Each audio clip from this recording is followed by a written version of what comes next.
Hello everyone, आज का आपका टॉपिक है कोरोजन।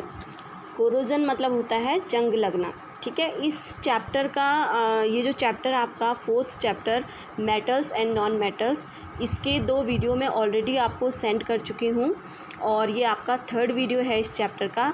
तो इसमें जो आपका नेक्स्ट पॉइंट है दैट इज़ कोरोजन। तो कोरोजन मतलब होता है जंग लगना। ठीक है, जंग लगने का मतलब है कि कोई भी मेटल ख़राब हो जाता है। ठीक है, अपनी जो स्टेट होती है उसकी धीरे धीरे क्या होने लग जाती है, ख़राब होने लग जाती है। तो इसको थोड़ा डिटेल से देख लेते हैं। The surface of some metals get corroded when expose to moist air for a long time. जब कोई भी मेटल काफ़ी लंबे समय तक मॉइस्ट एयर के कांटेक्ट में रहता है तो वो क्या हो जाता है, ख़राब हो जाता है और इसी प्रोसेस को हम क्या कहते हैं, कोरोजन कहते हैं। ठीक है, इसका एक एग्जांपल मैं आपको देती हूँ। जैसे आपने देखा होगा आयरन यानी लोहा अगर कई दिनों तक बाहर पड़ा रहे, बाहर का मतलब मेरे कहने का मतलब है कि खुले में पड़ा रहे, कि उसके ऊपर एयर एंड वाटर दोनों मिलके क्या बनाते हैं, मॉइस्ट एयर। ठीक है, तो ये दोनों के कांटेक्ट में अगर हमारा आयरन आता रहे तो धीरे धीरे क्या हो जाता है, उस पर पाउडरी कलर का जो सब्सटेंस है, ब्राउन पाउडरी कलर का जो सब्सटेंस है वो पनपना शुरू हो जाता है। ठीक है, इसी को हम क्या कहते हैं, रस्ट। और इस प्रोसेस को क्या कहते हैं, रस्टिंग और कोरोजन। ठीक है, इसी तरीके से बहुत सारे एलिमेंट्स इस प्रोसेस से गुजरते हैं, ख़राब होते हैं। तो इसमें नेक्स्ट पॉइंट है आपका preventing of corrosion of metals, यानी जो मेटल्स है उसको हम रस्टिंग से, कोरोजन से किस तरीके से बचा सकते हैं, उसके कुछ मेथड्स हैं वो आप इसमें देखेंगे। ठीक है, तो फर्स्ट है आपका अप्लाइंग ऑयल और ग्रीसेस।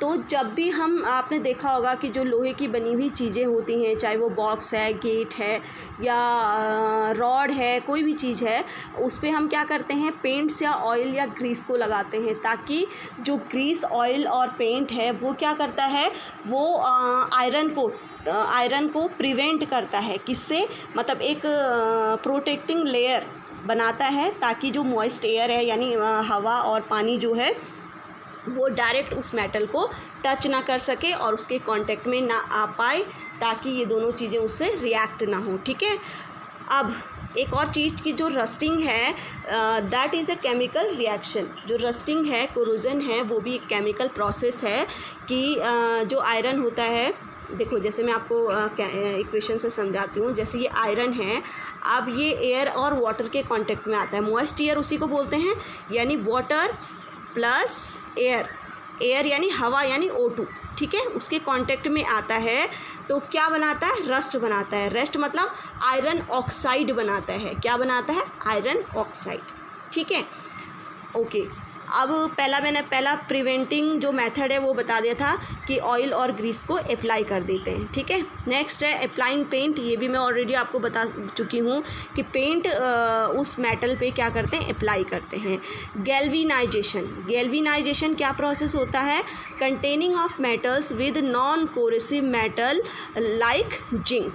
ठीक है, इसमें क्या करते हैं कि कोई मेटल होता है जिस पे मतलब आयरन लगता है, जो रिएक्ट होता है एयर और वाटर से, उसको क्या करते हैं, किसी ऐसे मेटल के साथ मिक्स किया जाता है, ऐसे मेटल के साथ उसका मिक्सचर बनाया जाता है या उससे उस मेटल को पेंट किया जाता है जो कि हवा और पानी से रिएक्ट नहीं होता है। जैसे जिंक एक ऐसा मेटल है जो रस्टिंग का प्रोसेस जिसमें नहीं होता। ठीक है, जिसमें क्या नहीं होता है, रस्टिंग का प्रोसेस नहीं होता है, यानी ये हवा और पानी से अगर टच होता है तो इसमें कोई फ़र्क नहीं पड़ता। ठीक, तो जिंक की एक लेयर चढ़ा दी जाती है किस पे, उस मेटल पे जो कि रस्टिंग के प्रोसेस को इफ़ेक्ट करता है। ठीक है, जैसे आयरन हो गया, आयरन की कोई रॉड है हमारे पास, अगर उस पर जंग लगता है तो हम क्या करेंगे, उसको बचाने के लिए क्या करेंगे, जिंक की एक लेयर के उस पर पेस्ट कर देंगे आगे से। ठीक है, तो जिस कारण से वो आयरन की रॉड सेफ रहेगी और जिंक पे तो वैसे भी असर नहीं होता इन चीज़ों का। ठीक है, नेक्स्ट है आपका इलेक्ट्रोप्लेटिंग। नेक्स्ट प्रोसेस क्या है? इलेक्ट्रोप्लेटिंग। इलेक्ट्रोप्लेटिंग एक ऐसा प्रोसेस है जो इलेक्ट्रिसिटी के थ्रू होता है और इसमें क्या किया जाता है कि डिटेल है इसकी यहाँ पे कि coating of metals with non-corrosive metal like chromium tin by passing electricity। समझ में आया कि इलेक्ट्रिसिटी के माध्यम से किसी भी ऐसे मेटल पर जिस पे कि जंग लगता है उसके बाहर से किसी एक ऐसे मेटल की लेयर चढ़ा दी जाती है। किसके द्वारा? इलेक्ट्रिसिटी के द्वारा, इसीलिए इसको इलेक्ट्रोप्लेटिंग कहते हैं। ठीक है, ऊपर वाला भी सेम था, गैल्वेनाइजेशन भी सेम था, बट उसमें इलेक्ट्रिसिटी का यूज़ नहीं हो रहा था। ठीक, लेकिन जो ये फोर्थ मेथड है इसमें क्या है? इलेक्ट्रिसिटी का यूज़ हो रहा है, इसीलिए इसको क्या कहते हैं? इलेक्ट्रोप्लेटिंग। यानी इस प्रोसेस में क्या होता है कि जिस मेटल पे जंग लगता है उसको बाहर से किसी एक ऐसे मेटल की कोटिंग की जाती है, यानी लेयर की जाती है जो नॉन कोरेसिव हो, यानी जिस पे जंग नहीं लगता है। और किसके द्वारा होता है ये सारा प्रोसेस? इलेक्ट्रिसिटी के द्वारा। ठीक है, अब नेक्स्ट है आपका एलॉइंग। नेक्स्ट क्या है? एलॉइंग। एलॉइंग मैंने आपको लास्ट वीडियो में एलॉय करके बताए थे, बहुत सारे एलॉयज़ के बारे में बताए थे और उनके यूजेस बताए थे। ठीक है, तो एलॉयज़ एक्चुअली होते क्या हैं कि बहुत सारे मेटल का मिक्सचर होता है जिससे हम 2 या 3 मेटल को आपस में मिला के एक अच्छा सा मतलब मेटल एक अच्छा सा सब्सटेंस बना देते हैं। ठीक है, तो देख लीजिए इसमें एलॉइंग में क्या होता है कि when iron is alloyed with chromium and nickel it forms stainless steel which is resistance to corrosion. समझ में आया कि जैसे आयरन है, हमें पता है कि आयरन क्या है, मतलब कोरोजन का प्रोसेस उसमें होता है। ठीक है, अब हम आयरन को क्या कर देते हैं? क्रोमियम एंड निकल से क्या कर देते हैं? मिला देते हैं।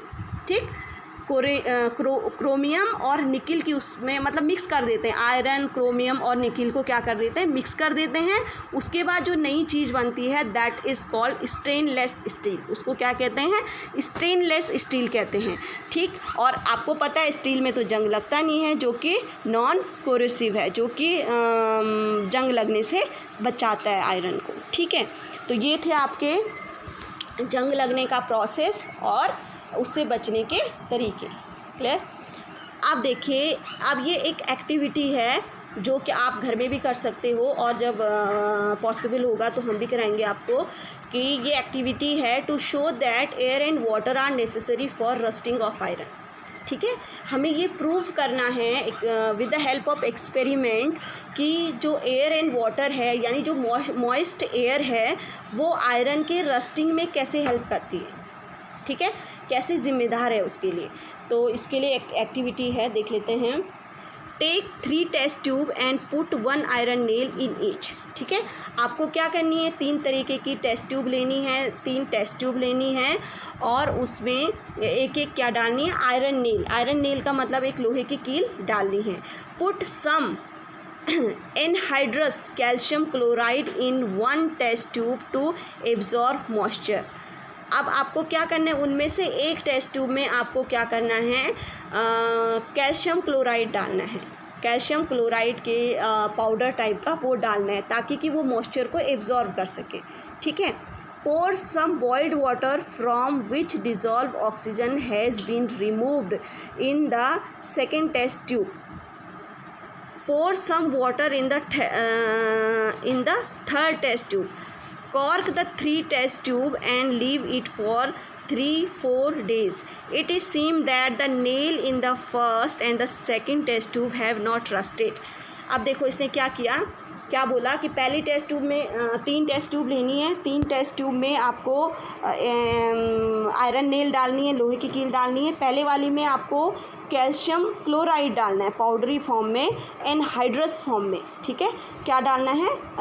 कैल्शियम क्लोराइड डालना है। एनहाइड्रस का मतलब क्या हुआ कि वो ड्राई होता है, उसमें पानी की क्वांटिटी नहीं होती। ठीक है, तो इस तरह से कैल्शियम क्लोराइड आपको इसमें डालना है। दूसरे वाले में आपको क्या डालना है? बॉइल्ड वाटर डालना है, यानी उबला हुआ पानी विद डिज़ोल्व ऑक्सीजन, जिसमें कि ऑक्सीजन डिज़ोल्व हुई हो, और बॉइल्ड पानी डालना है। और तीसरे वाले में आपको सिंपल पानी डालना है। अब क्या करना है? आपको इन तीनों टेस्ट ट्यूब को कॉर्क की हेल्प से ढक देना है 3 और 4 दिन के लिए। उसके बाद आप देखेंगे कि जो पहले वाली टेस्ट ट्यूब और जो सेकंड वाली टेस्ट ट्यूब है उसमें रस्ट नहीं लगता, यानी उसमें जो आयरन नेल डाली हुई है हमने लोहे की कील, उसमें रस्ट नहीं लगता, बस जो थर्ड वाला है वो रस्टेड हो जाता है। ठीक है, तो इससे ये प्रूव हो रहा है कि जो एयर एंड वाटर है वो क्या है, नेसेसरी हैं किस चीज़ के लिए, रस्ट लगने के लिए। आपने देखा होगा जो पहली और दूसरी वाली है उसमें एक में तो ना एयर है ना वाटर है पहली वाली में, दूसरी वाली में खाली वाटर है और एयर नहीं है, और जो तीसरी वाली है उसमें सब कुछ है। ठीक है, तो ये हमारा एक्सपेरिमेंट शो होता है, आप इसको खुद भी करके देख सकते हैं, पर घर में आपके लिए पॉसिबल नहीं है, लेकिन जब हम स्कूल खुलेंगे उस टाइम हम ये एक्टिविटी को आपको करके ज़रूर दिखाएंगे। ये चैप्टर मेरी तरफ से कंप्लीट हो चुका है। अगर आपको लगता है कि कोई टॉपिक इस चैप्टर में छूट गया है तो प्लीज़ आप मुझे कमेंट्स में बताएं।